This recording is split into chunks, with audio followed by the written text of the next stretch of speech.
Why don't you please welcome Garen Jones. Good morning, everyone. Welcome to Car Masters Weekend. You guys having a good time so far? Yes?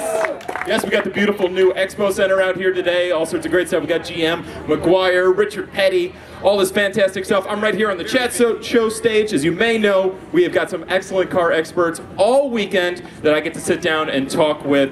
And I'm going to get us started just in a moment here with our first very exciting interview. You guys might know him as the host of Overhaulin' on Velocity Network. He's a massive automotive designer, has his name tied to the Boyd Roadster, Sportstar, Boyd Air, and the Speedbird. He's inducted into not only the Hot Rod Hall of Fame, but also the Grand National Roadster Show Hall of Fame.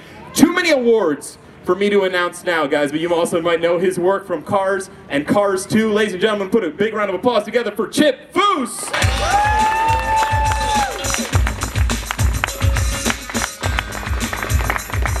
Chip, good to see you. Good to see you too. Nice to see everybody here. Thank you for coming out today. All right, have a seat. Let's talk a little bit. This is exciting. 4 years of Car Masters Weekend. It's pretty amazing, isn't it? Yes. And it's gotten a bit better every year. This is my third year, and I want to thank Jay Ward from Pixar for inviting me to come out and be a part of this, and all the people from Disney, because this is amazing. And usually I bring my whole family with me, and we stay here for a week and enjoy the parks, but my son Brock is 14, he's graduating from 8th grade on Monday, so I'm flying back, we're doing the graduation, and then he's got a couple more days of school, and then the whole family's coming back, and we're going to enjoy the parks next week. Oh, that's excellent. Never a better reason for it, celebrate graduation. Good for him. We're excited. This is our annual family vacation every year. We come to Disney World. And it's not a bad place to be. You guys seem like you're having a good time out here, am I right? And they all look, this is the third time I've gotten to see you here, Chip, and I know everybody loves to see you out here. All the fantastic stuff you offer. You brought some of your cars here. These are designed at the Foose Design headquarters, right? Yes, actually, the P32 is kind of themed after, well, I'll tell you a little story. We built a car called Impression, which in my mind it was taking hot rodding to pretty much the pinnacle peak that we could get it to. It won every award that it could possibly win. And we spent 6 years building that car. And rather than bringing in another project that was going to be this crazy, you know, detail-oriented build, I wanted to do something that was just based on something fun. So I took a 180 and went back to the roots of hot rodding, which was after World War II. You know, there was hot rodding started before that, but when all of these military guys were coming back from the war and they had just been trained to be, you know, the mechanics and knew how to make things go faster, and they were stripping down cars. I thought, now what if a World War II fighter pilot decided to build a hot rod? And he themed it after what I used here was a P-40 Warbird. Oh, that's fantastic. So everything is based on a P-40 and done as if this was a World War II fighter pilot's personal roadster. And I wanted to make it look like it was built in the late 40s, so I left a lot of the fabrication and different things and wanted it to look like the military. Left it unpainted because back then they were just getting things done so they could go up and fight. And that's a street fighter. Sure, that is unbelievably successful, especially after the way you just described it. I can see exactly what you're talking about. Well, thank you. And the engine is actually a V12 Lincoln Zephyr motor that's done up to look like a Merlin motor that would have been in the airplane itself. And then the other car I call Hemisphere, and that was just taking the plan view of a 30s Plymouth and the side view of like a 70 Cuda and combining the two, and it was a project that I did when I was at Art Center College of Design, and I did it both as a coupe mid-engine and as a roadster, and Chrysler actually took that as the inspiration to do the Prowler. Oh wow. Oh, that's incredible. So it took me a while to get my car done, but I finished that and both of them actually in 2007. Really? Yes. And you've been designing your entire life. Basically, I mean, you were working on cars your entire life. You started with your dad? Started working in my dad's shop, and you know, he was designing, and also he worked with another designer that I met that is the one that actually introduced me to Art Center, and that was Alex Tremulous. Really? Who designed the Tucker. He worked for Auburn and Duesenberg. He was the head of the Thunderbird studio for Ford in the 60s. And when I saw his artwork at 7 years old, I knew that's what I want to do. And can you talk to us a little bit about the first car you painted, the Porsche 356? Well, that was a 356 bathtub Porsche that was at the shop, and I was working at the time for another painter of my father's. His name was Gary, and he was allowing me at the time to prime cars, but I hadn't painted anything. And he says, go ahead and paint this one. Really? So I got to do the first coat, and then Gary actually finished it. How old were you? I was 12. Were you nervous? I was excited. Oh, good. those tend to dance together, nervousness and excitement. It was a black car, solid black lacquer, so the first coat, whatever I did to it, I knew that we could fix it. Sure. So if there were runs all over it, you could sand those out, block them out, and polish it, but the car came out beautiful. Good, good. I don't doubt you on that. Now, as far as design goes, I mean, you're a master of design. Do you have a favorite aspect of it? Is it the concept or the actual fabrication? I like all parts of it, but my favorite part of building any car is the unveiling, when it's all finished and the owner gets to see it for the first time, and it's that sense of accomplishment that all of us that came together to build something that you have when you see it finished. It's incredible. And in that you're referring to, especially on your show Overhauling, where you get to take the owner's cars and transform them for them. Yeah, and overhauling is one thing. You know, we used to do it in 8 days. Now we're doing it in 3 weeks, but the A-Team comes together, and it's what we can do to restore a car and give it back and make somebody's automotive dream come true. But the sense of accomplishment that you feel when you've done a project that everybody has been on, you know, you've got a group of about, say, up to 30 people, and you've spent up to 6 years on a project.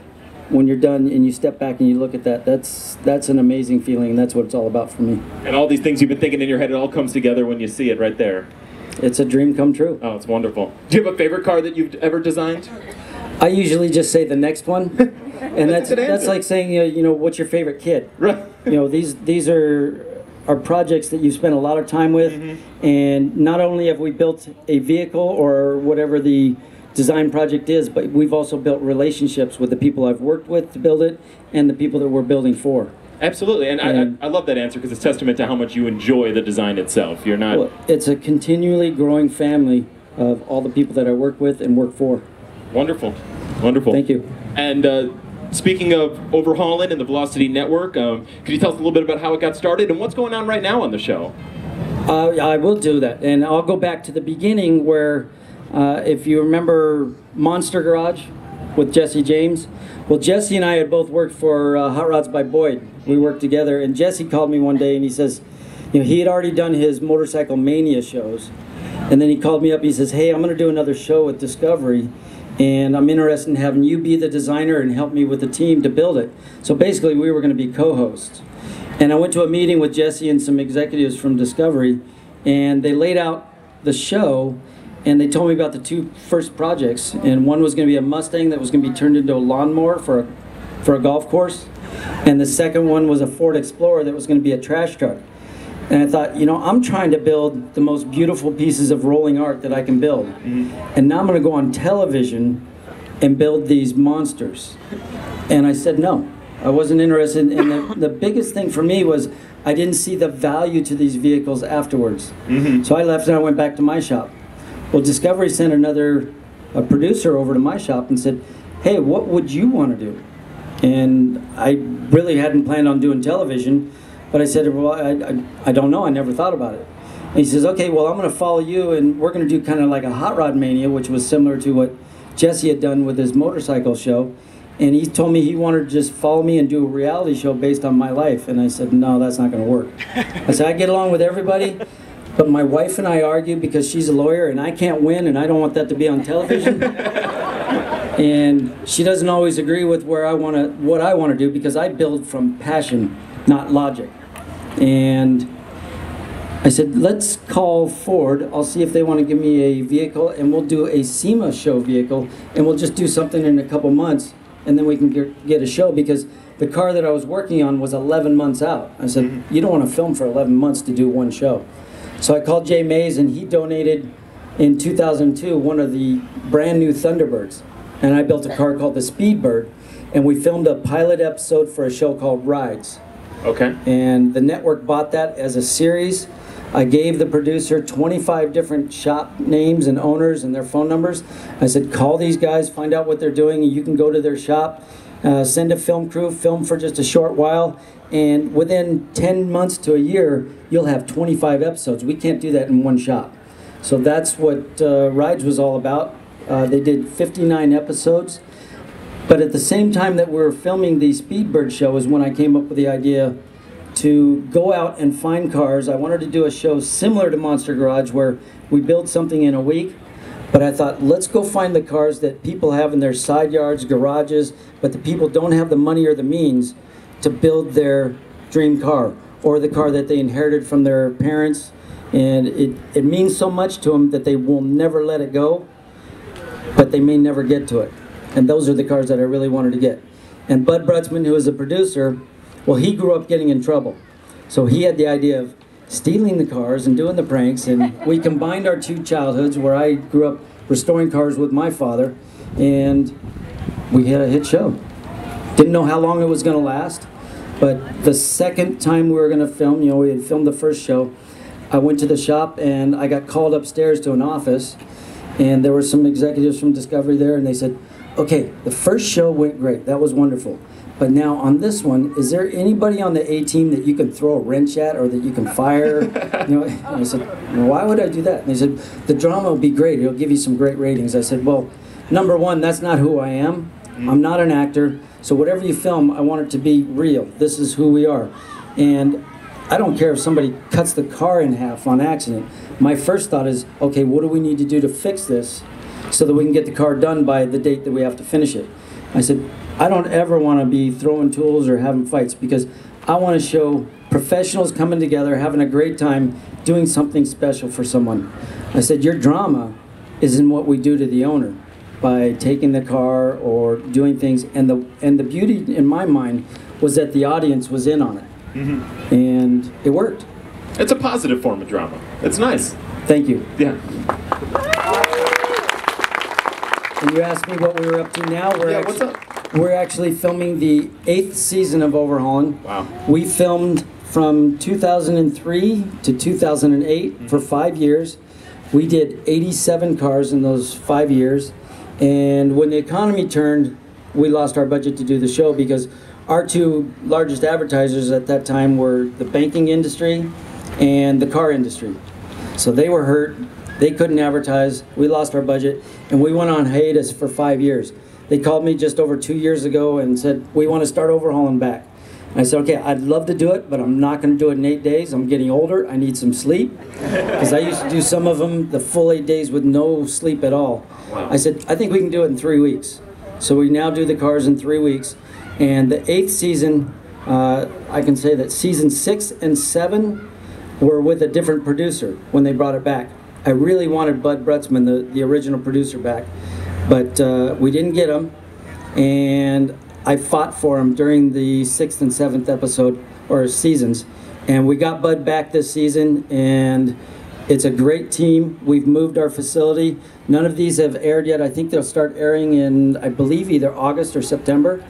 But we're also doing different cars that you've never seen us do on Overhauling before. That was our goal. We did I'll tell you what some of them are, a 356 Porsche. We did a 65 Sunbeam Tiger. We also did a Dodge A100 van. And we've got some fun cars coming up for this season, and I'm excited about it. And still, my ultimate goal is to travel around the country and do shows in different cities. We have to travel. You know, it's very expensive to bring everybody with us. Sure. The other idea is to have Chris, myself, and whoever our other co-host will be, travel to a city, do the prank, get the car, bring it back, build it, and then bring those people out for a little vacation, and they get their car back. And that's win-win right there. I hope so. Wonderful. You guys excited for the next season? Yes? Thank you. I'd love to transition to some other works. You've done some pretty fantastic work for Pixar's Cars and Cars 2, where you were an artist and a car consultant. I mean, what was it like to get the call from John Lasseter to work on that stuff? And what kind of role did you get to play in the films? Well, it's funny, I just told you about the Speedbird project. Yeah. I had that at the SEMA show, and John was there with all of his group from Pixar doing research for the first Cars film. Oh, wow. And he asked me what some other shows would be great for them to go to, and I gave him a couple of different names of shows. And I actually met him at the Pleasanton Good Guys Nationals. And I had a car up there that I had built for the comedian actor Christopher Titus. Oh, yeah. That was red with flames on it. And John Lasseter just fell in love with the flames that we had done on the car and asked me if I would design Ramon, the '59 Chevy. So that was the first project that I did for the first Cars film, and did a couple other sketches of different paint schemes. And it was amazing to go up there and see the work that Pixar does. Oh yeah. Phenomenal. You go into these long rooms that have all these storyboard pictures, and then each of the artists acts out each character and they talk about it, and then after they do their scene, everybody kind of, you know, gets to give their 2 cents on what if this happens, what if this happens, and they're doing post-it notes and putting it up there, and oh, it was really exciting, and I got to see who these characters were. John gave me, you know, a brief description of what he wanted the cars to look like, and then I started doing my sketching, and I was lucky enough and blessed to be called back to do Cars 2, and got to do Lightning McQueen's new graphics where the lightning bolt turns into flames, and new wheels and other parts. And you know, I just do sketches, but it's the talented people at Pixar that actually put it into the screen and bring it to life, and give them the character that they have. So like I say, I feel blessed that I got to be involved with those. And then when John called me one day and asked me to paint a hard hat for him for groundbreaking day of Cars Land out at Disneyland. He wanted his hard hat to be painted like Ramon, purple with a flame. So I did that for him, and he invited me to go out there.